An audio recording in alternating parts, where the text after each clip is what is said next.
All right, welcome to the Healthcare Rule Breaker Studio. Today we are here with Dr. Farah. Okay, Dr. Farah, we are so excited to have you in the studio, and I'm so excited to hear about all the things that you are doing because you are doing things, and I see you everywhere. So go ahead, let's jump into it. Yes, thank you so much. I'm so excited to be here. Thank you for allowing me to, to hang out with you guys and use this platform.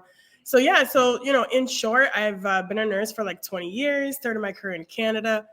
And I always tell the story. I wanted to go into the ER, but my clinical instructor literally laughed at me and was like, Farah, you'll never be an ER nurse. And I was like, watch me. So then I got hired as a nursing student before I even passed my Canadian boards and got 2 offers in the ER and started literally 2 days after graduation. So really that's my kind of inspiration, and my mission now is to really empower nursing students to really follow their path. And it doesn't have to be the traditional med surg like everybody tells you to go into. So that's kind of what my mission is right now, helping and supporting these new nurses.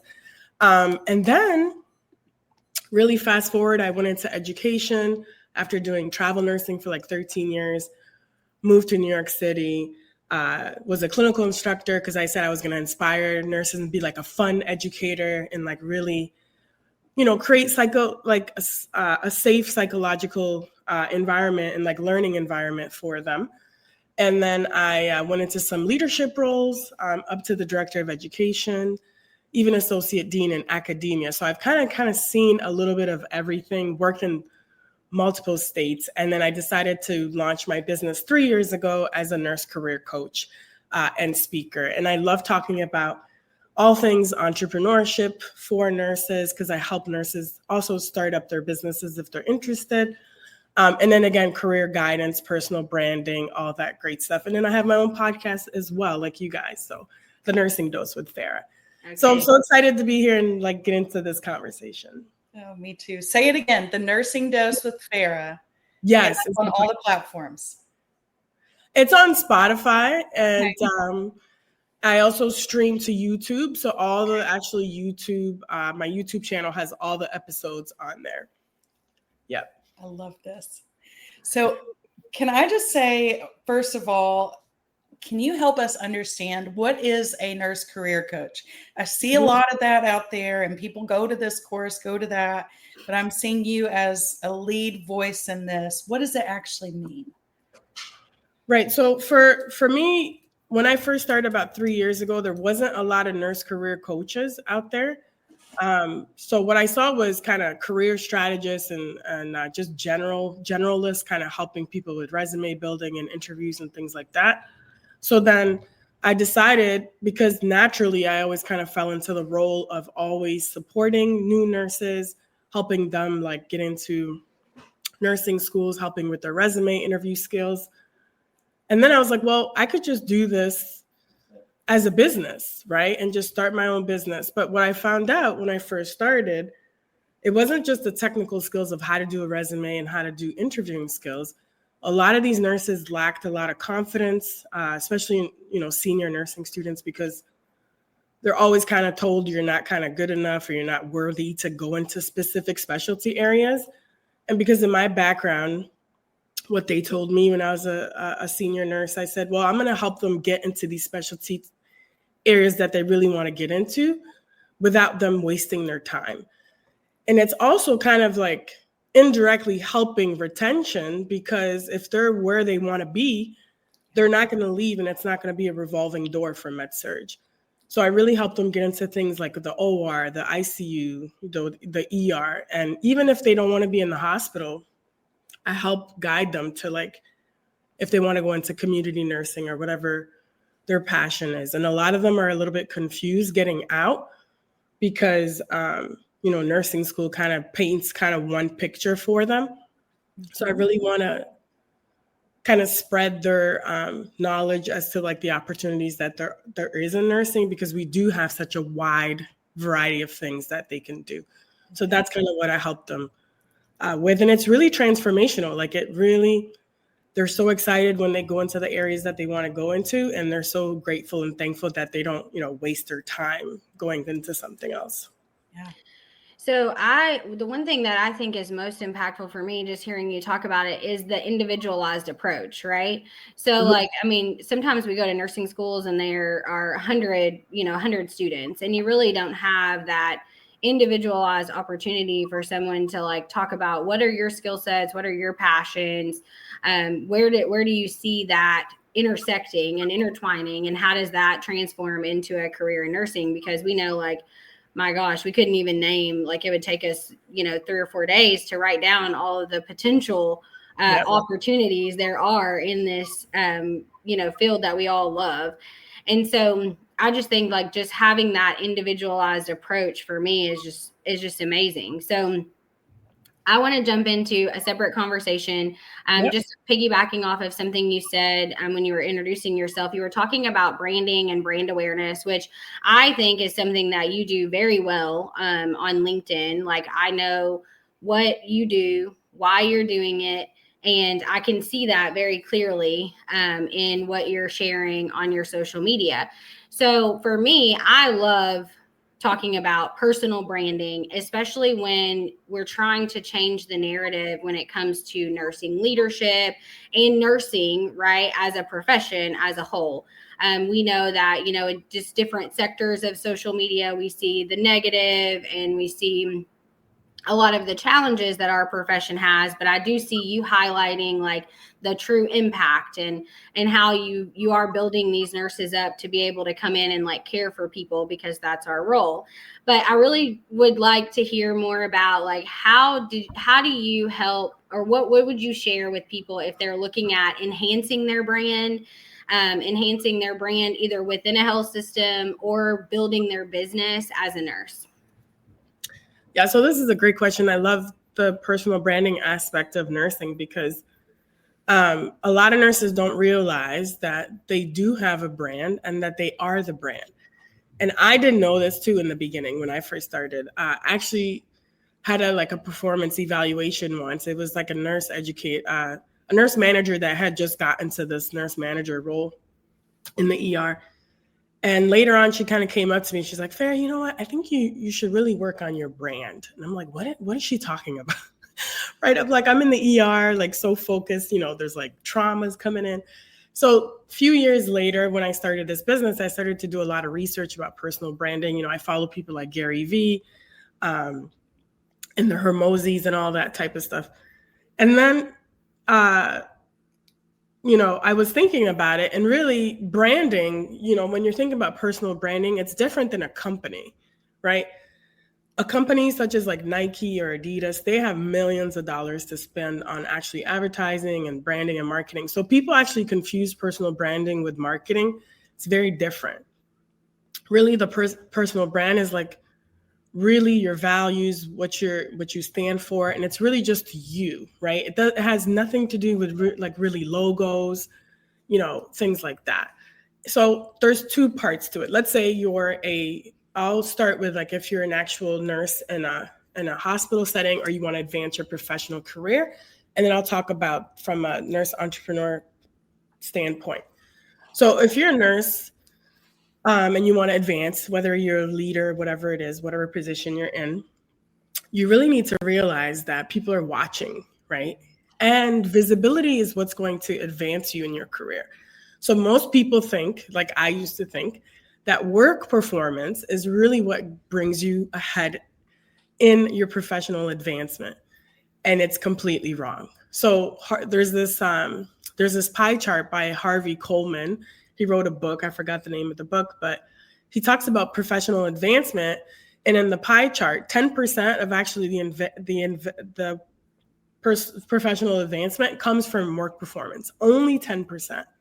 60% comes from exposure, and 30% comes from your image, kind of like how people perceive you and how visible you are. So like you said, do people know you? Do they know what you do? Simply. So if you're on a unit and you're a nurse manager, let's say you want to go into the director role, right? Do people know who you are? Like, do they even know your name? How are you showing up in meetings, meaning professionally, even to the point where you're dressed? And this is why when I work with my nurses, when they're going to interviews, I'm like, you are not going to wear black, gray, or navy blue. I said, just throw that out. You got to wear something different, because literally, like visually, you have to stand out. So not only visually, but also in your work, the way you speak, the way you present yourself. So even when you're entering the room in these meetings, people are paying attention. So that's the image part, and then the visibility. So a lot of times nurses think, well, they're going out on this outing, I don't want to go. Work outings and things like that are so important to build relationships and build connections. So that's something I failed to do when I was a new nurse, because I was so focused on like certifications and advanced education and all this stuff, right? But really, it's all in the connections that you're building that you'll really advance. So if you're taking on projects and things like that, people will start perceiving you a certain way and say, hey, you know what? This person is always like helpful, easy to get along with. So my advice, I would say, ask like 10 people that you work with and ask them to describe you, let's say in 3 words or in 1 sentence. And if you get different things that you don't like, then it means that you need to work on this personal brand so that you're seen a certain way by multiple people. So that's the workforce side. And then from a nurse entrepreneur side, if nobody knows about you, right? We know about, the business saying like the no trust and like factor, or the no like and trust factor. Like if no one knows you, they're not going to be able to decide whether they like you or not, and they're not going to be able to trust you enough to do business. Again, back to this relationship building. When I first started my business, I was obsessed with like my logo and my colors and all that. And I realized it has nothing to do like really with personal branding. Yes, it has like a small kind of like a little bit of an impact, but really it's all about visibility and how you show up and how people perceive you and how they feel about you. So a lot of times when I go to conferences and things like that, people will always like describe me to be very energetic, positive, and things like that. So you want to make sure that whatever you're describing that your personal brand is aligning with how people perceive you. And if it's not, then you need to kind of work on getting to that. So I guess in short, that's kind of my explanation on that. How do you drown out the noise, Farah? So, I'm listening, and I saw something you had written on your LinkedIn. I'm going to botch the wording, but it was about being bold and promoting yourself. And you nailed it. The perception that people have is their reality. But also, how do you drown out the noise of the naysayers who say, wow, it's so great, you're out there so self-promoting or just talking about you and what you're doing, when really you have a passion and something that you are just so aligned to? How do you figure out which of those feedback are critical to listen to? I need to go take a look in the mirror. Yeah. And which of those are just deflating and not worth your time?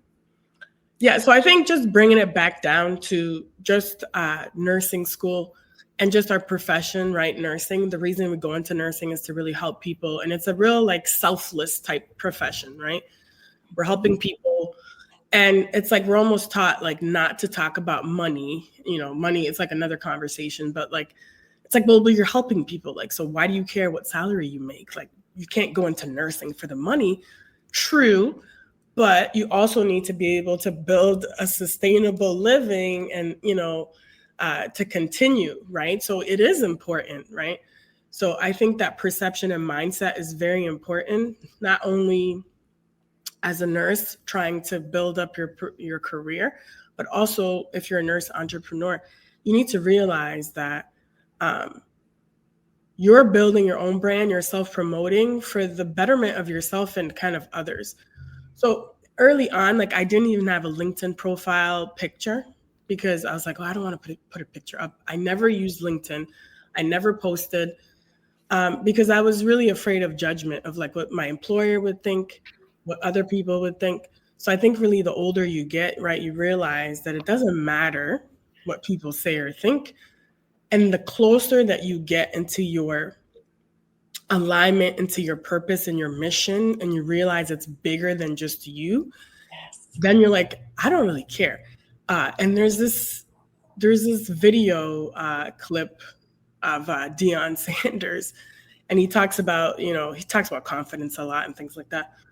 But he's like, listen, he's like, someone asked him, like, why don't you care about what people think? He's like, I could care less. He's like, because I'm on assignment, meaning he's on assignment by what God kind of has told him to do. Like, he's in his purpose, right? Yeah, when you're clear on your purpose and what your assignment is, you really could care less, right? Because there's always going to be people talking, whether it's good or bad. But as long as you have your purpose, you'll always have direction, and you'll be relentless in that. Like, that's all you kind of think about. Like, how can I serve? And it becomes more than just making money, right? It's more like what impact you can make, which is the highest, right? Like Maslow's hierarchy, like fulfillment. And it gets you excited and passionate. And that's what I think you just realize. I don't care what people think, like, whatever. And then there's going to be people that don't like you anyway. So that is so true. I didn't wake up expecting to get inspired by Coach Prime today, but I love it because words have a lasting impact, and you are exactly right. We can choose to inspire or deflate. And when you know what your gifts are and what you're called to do, and that is your sole purpose, it doesn't matter what everyone else says. It still can get trapped, though. You can get stuck in those weeds.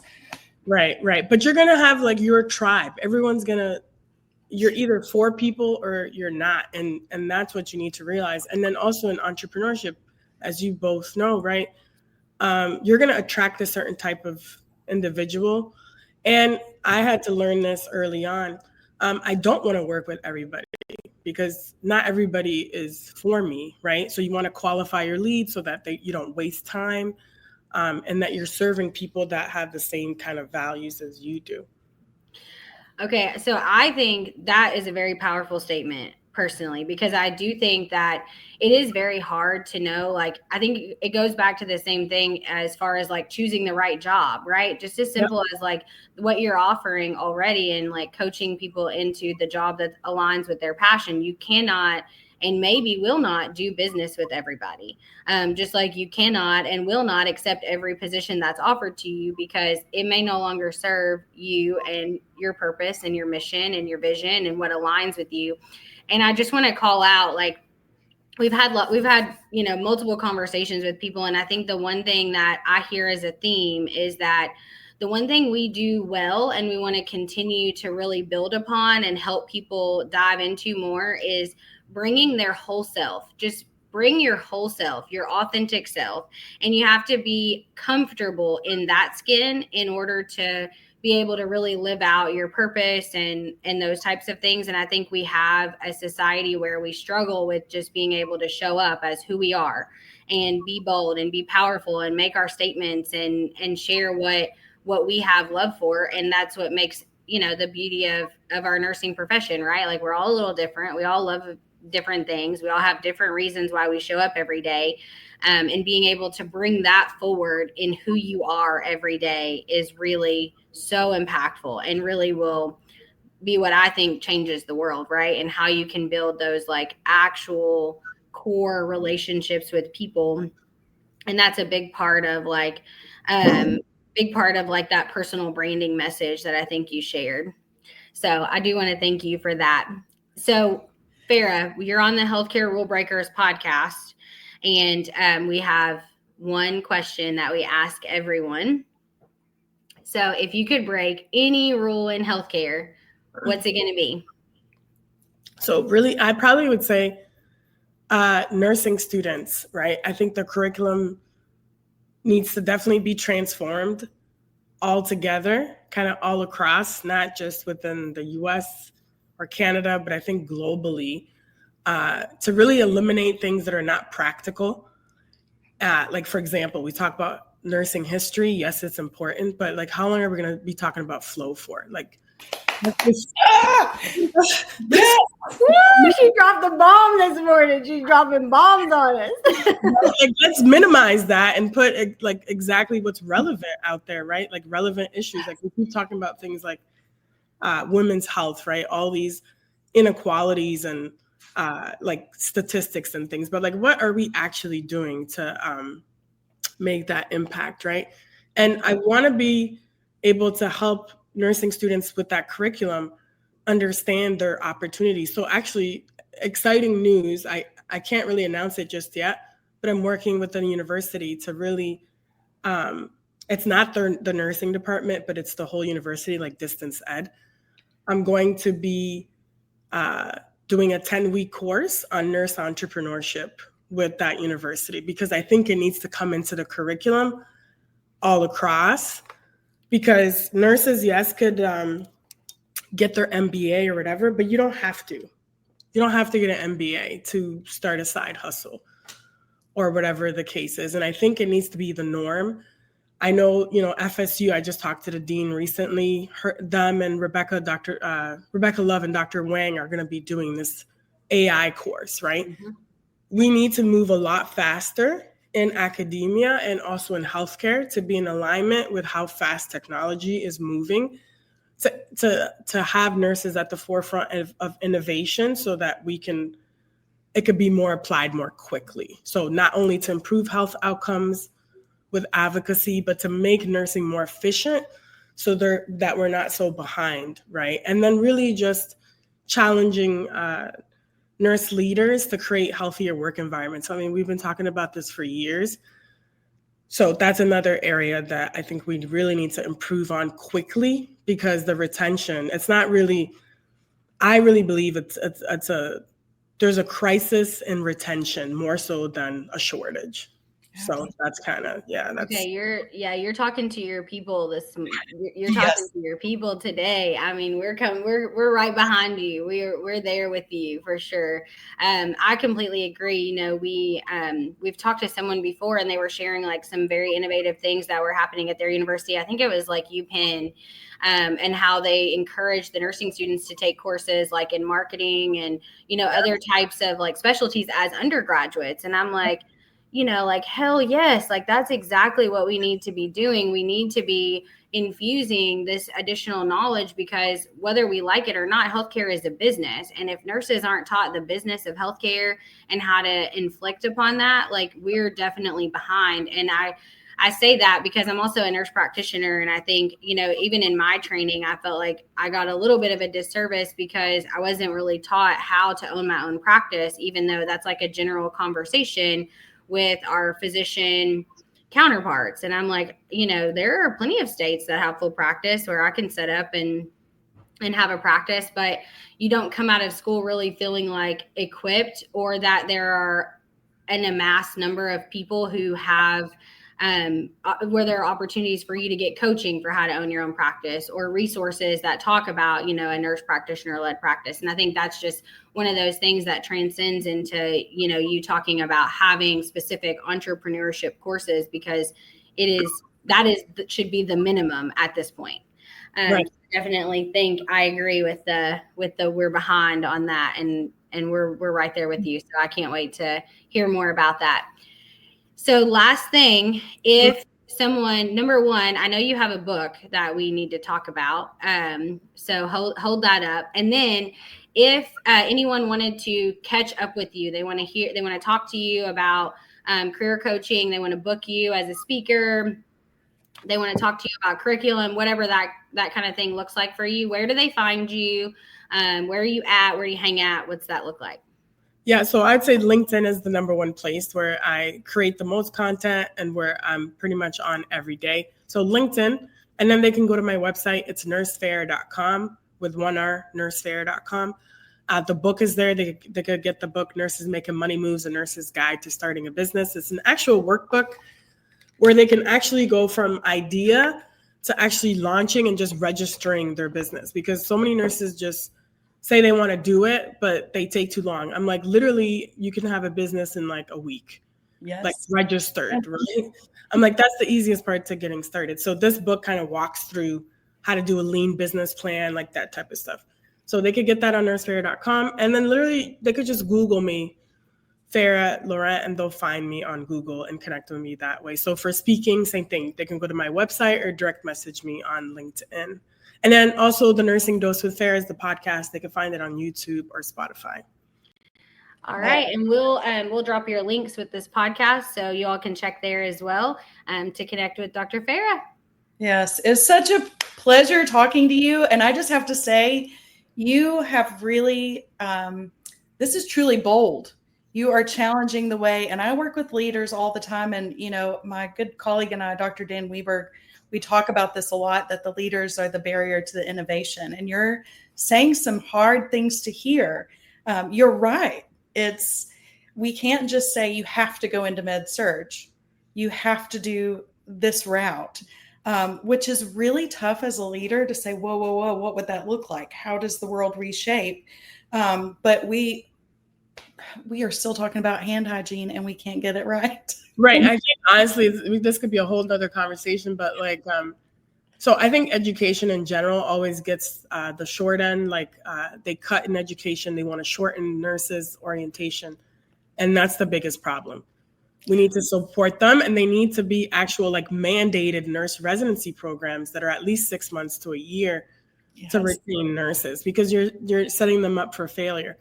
And then the other thing I'd like to see change is how nurses speak about nursing, right? To elevate our profession as a positive profession, because we want to recruit more people in nursing and change that whole negative connotation, because it is a great profession with so many different options that you can do. And then lastly, leadership is a specialty on its own, right? Like you said, we're failing leaders because it's they're like, oh, you just want to, you want to be a nurse manager? Oh, okay, cool. Just go do it. But you're not training them. Yes. Right? Yeah. Yes. Oh, thank you so much for challenging the status quo, for just adding to our circle of just a tribe of people that genuinely want to promote each other. It goes back to what you said about it's all about the relationships. It's all about the connections and the purpose. So thank you for what you do. Thank you so much. And I love your podcast. Congrats on starting this and amplifying, other nurses' voices and things like that. So appreciate you guys. Thank you.